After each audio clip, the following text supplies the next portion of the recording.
Olá pessoal, tudo bem? Segunda-feira, dia 23 de março de 2020, iniciando mais uma aula de filosofia.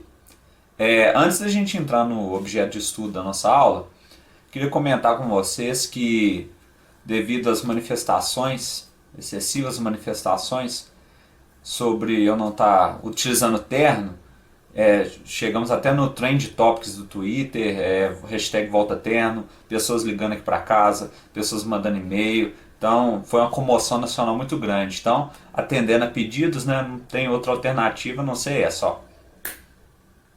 Tá aí, né? Então agora a gente pode começar nossa aula de filosofia.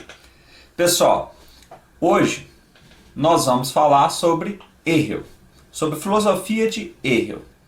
Vou pedir para vocês pegarem os slides que eu deixei no portal, colocar no celular ou no computador mesmo, porque aí eu vou colocando os slides aqui e vou comentando alguma coisa que tem nos slides, fica mais fácil de você acompanhar o que eu estou falando, ok? Primeiramente, coloquei duas frases de Hegel que são muito interessantes.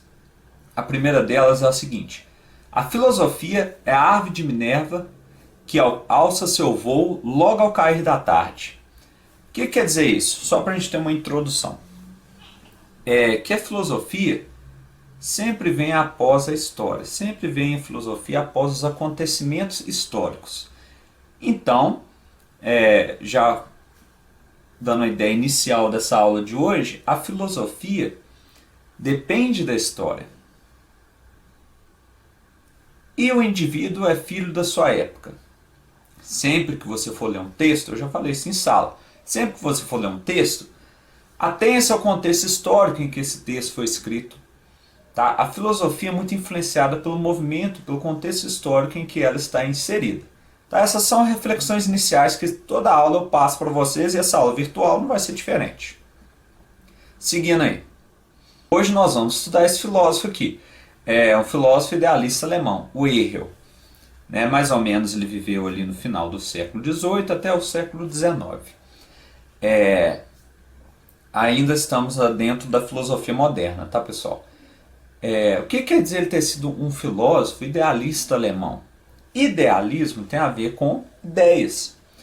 O idealismo alemão foi um movimento filosófico que ressaltou bem essa questão das ideias. Lembramos bastante quando a gente estudou Platão, questão do mundo das ideias. Tá?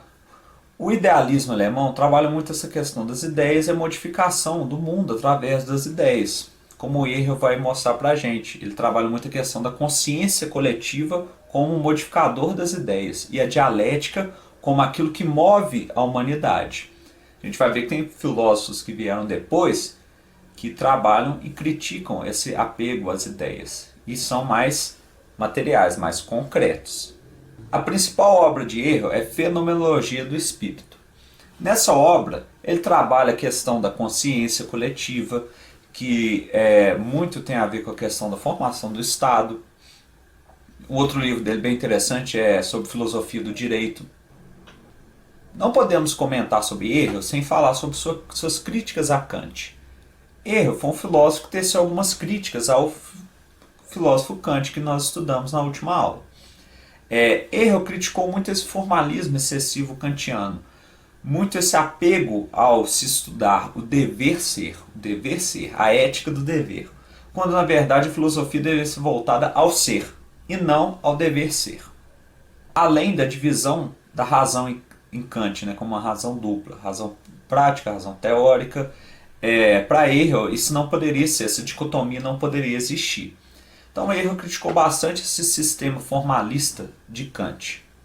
Como eu disse nas aulas, os filósofos, a maioria sempre surge algum filósofo com uma ideia criticando ou atualizando as ideias anteriores de outro filósofo. Isso é natural na filosofia, esse embate de pensamento. Se todos pensassem da mesma forma, não existiria filosofia. O ponto crucial da filosofia de Hegel é em cima da sua dialética. Vocês lembram que a dialética? Esse embate de ideias? A dialética, pessoal, seria um embate de ideias. De um lado temos uma tese, do outro lado uma antítese, e do embate entre as duas nasce uma terceira ideia, que é a síntese. O que acontece? Hegel prega que esse embate de ideias é o que move a humanidade. Todos os acontecimentos históricos, tudo que a humanidade viveu até hoje, Hegel escreve muito sobre a história da humanidade. Hegel fala que todos os acontecimentos, todas as evoluções da humanidade nascem desse embate de ideias. Esse embate é algo que sempre existiu e sempre vai existir. Tanto que quando temos uma tese, uma antitese e geramos uma síntese, essa síntese depois vai virar uma outra tese, que vai ter uma outra ideia contrária, elas vão ser rebatidas, vai virar uma outra síntese, essa síntese vai virar uma tese. Então, é um movimento cíclico, eterno. Todas as ideias vão sendo atualizadas. Tá? Então, isso é a dialética hegeliana, né? Dessa atualização das ideias. A dialética é o que move o mundo, ou seja, essas contradições são aquilo que move o mundo. E depois vocês vão ver que tem filósofos que criticam essa concepção de erro, como Karl Marx, né? Que fala sobre a questão da luta de classes, do embate entre a sociedade. É isso que move o mundo, e não apenas as ideias. Essa questão do materialismo. A fenomenologia do espírito. Nesse livro, Hegel trabalha sobre a questão da consciência. Primeiro ponto, anota aí. Espírito, para Hegel, quer dizer consciência. Não é essa questão de espírito, é aquilo que vem depois da morte, ou a concepção religiosa que temos de espírito, para religiões que adotam o espiritismo. Não. Espírito para Hegel é consciência. Então toda hora que eu falar que espírito, ou vocês lerem na filosofia de Hegel, espírito, está falando de consciência. Uma ideia primordial. É necessária a consciência do mundo para transformar o próprio mundo. Hegel fala que vivemos sem perceber em um estado de consciência coletiva. A sociedade é uma consciência coletiva. Muitos valores que nós vivemos nós não questionamos. Ou simplesmente aceitamos ou nem percebemos, nem criticamos esses valores, porque são fruto de uma consciência coletiva. Fazemos parte dessa consciência coletiva. Isso é natural para nós. Novos direitos que vão sendo reconhecidos são frutos de uma atualização dessa consciência coletiva. Ele divide o espírito em 3 momentos. O espírito é a consciência, né? A primeira fase da sua consciência é a consciência de si mesmo, que vem pelos sentidos. É o primeiro momento, né? Vocês já observaram, as crianças tentam perceber muito o próprio corpo, né? Você vê que o nenenzinho, quando nasce, fica olhando a mão, o pezinho, né? É o quê? É a percepção de si, a percepção da existência. Isso vem o quê? Através dos sentidos. Não temos um elemento racional muito envolvido nessa parte. É a consciência de si, que você existe. Todas as pessoas alcançam esse nível de consciência. Independente da pessoa ter uma parte racional desenvolvida ou não, todos alcançam esse nível de consciência. O segundo estágio é o espírito em outros, ou seja, a consciência em outros. Após você perceber sua existência, você percebe a existência de outro. Você percebe a existência de uma sociedade. Aí eu trato desse segundo estágio de consciência humana. O espírito do outro, a consciência de outro. E por fim, o espírito absoluto. Essa consciência só é alcançada através da filosofia. É quando você, além de perceber a sua existência e a existência do outro, volta para analisar a sua existência como algo harmônico dentro da sociedade. É quando você percebe que você existe, a sociedade existe também. Só que além de vocês existe algo superior, que é essa consciência coletiva, esse espírito absoluto, de que você, como qualquer outra pessoa, tem uma função na sociedade. Isso não está expresso, isso não vem pelos sentidos, vem pelo racional. Essa consciência coletiva, esse espírito absoluto, vem pelo racional. Então, primeiro estágio, a consciência, o espírito de você mesmo. Segundo, o espírito de outro, que existe outro. E o terceiro, essa percepção de que tudo pertence a uma coletividade. Há ideias que estão arraigadas dentro de uma sociedade. E você, cada pessoa tem a sua função dentro da sociedade. O espírito absoluto é quando você usa a razão para viver bem em sociedade. Tá? E não são todas as pessoas que vivem bem em sociedade, porque não usam a razão para viver bem em sociedade. Por isso que esse último estágio de consciência, esse último espírito é alcançado pela filosofia. Dentro desse contexto, nós entramos um pouquinho na filosofia de política em Hegel. Ele trabalha muito essa questão do indivíduo social. Né? O homem não consegue viver sozinho. Já vimos isso em quem? Lembra aí? Aristóteles. O homem é um animal político. Ou seja, o homem não consegue viver separado de outros homens. Para Hegel, o Estado é a forma de manifestação da consciência absoluta humana. O que é isso?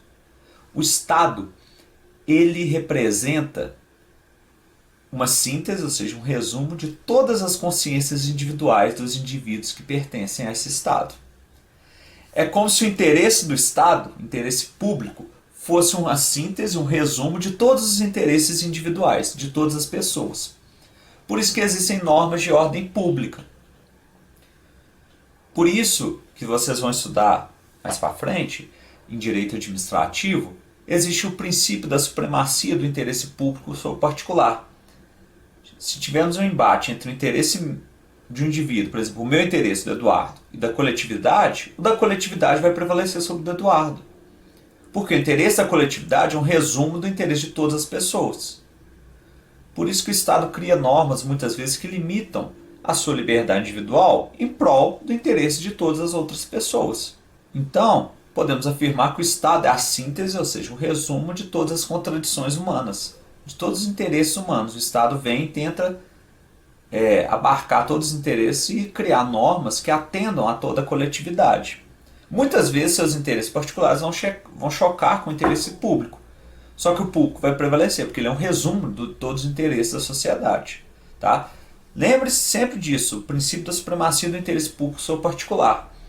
Isso ajuda você a entender por que o Estado pode agir com supremacia sobre o particular em várias situações. Olha só, estamos vivendo uma situação. O Estado restringindo, por exemplo, o comércio não pode abrir durante esse período.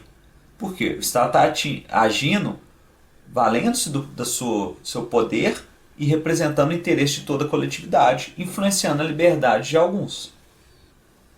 Hegel usa da dialética do senhor e do escravo para explicar essa questão do espírito, da consciência. Eu acho bem interessante. A dialética do senhor e escravo é uma relação entre pessoas, uma relação entre consciências. Sempre existiu essa relação e sempre vai existir, entre dominantes e dominados. Só que o que acontece? O senhor não é o senhor sem o escravo. Ele pode tentar dominar o escravo, pode tentar ser superior, mas ele não é nada sem o escravo. E o escravo, quando ele percebe que o senhor não é nada sem o escravo tem a consciência de si, da função e do todo. Ou seja, os papéis se invertem. Quando, na verdade, o senhor é aquele que é, entre aspas, seria o dono do escravo, na verdade não. O escravo é aquele que domina a vida do senhor, pois o senhor não é nada sem o escravo. Com o tempo, o senhor se torna dependente do escravo.